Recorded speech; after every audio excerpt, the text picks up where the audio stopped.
ஊர் ஜனங்க முன்னாடியே தட்டை மாத்திக்கலாம்னு தான். தாராளமா வாமா, தட்டு மாத்திக்கலாம். ஐயோ, நான் விதவை. இந்த அட 1000 தான் இருந்தாலும் நீ என் தங்கச்சிமா, எடுத்துட்டு வா. ஓ, கொண்டாமா.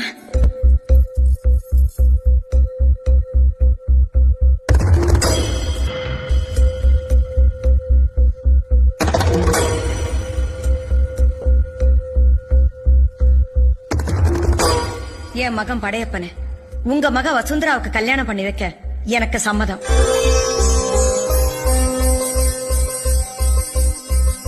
உங்களுக்கும் உங்க மகளுக்கும் சம்மதம்னா தட்டை வாங்கிக்கங்க. எதுக்கு பயப்படுறீங்க? உங்களை இங்க யாரும் எதுவும் செஞ்சிட முடியாது. நமக்கு துணையா அந்த 6 படையப்பனும் என் மகன் படையப்பனும் இருக்கான். உங்களுக்கு சம்மதம்னா தைரியமா தட்டை வாங்குங்க.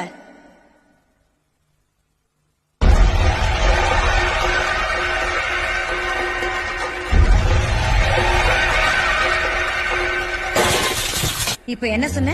விதவையா இருந்தாலும் பரவாயில்ல, என்ன இருந்தாலும் என் கூட பிறந்த தங்கச்சி இல்லையா நீயே? அன்னைக்கு என் மகளை கலங்க வச்சுட்டு உனக்கு வேறொருத்திய மருமகளா கொண்டு வந்தியே, அன்னைக்கும் நான் விதவைதான். அப்போ இந்த தங்கச்சி உன் கண்ணுக்கு தெரியல? தெரியாது. காரணம் பணம். அந்த பணம் இன்னைக்கு எங்க கிட்ட நிறைய இருக்குங்கிறதுக்காக வயசு வித்தியாசம் பார்க்காம வெக்கம் இல்லாம நேத்துக்கு என் கால்ல வந்து விழுந்தியே.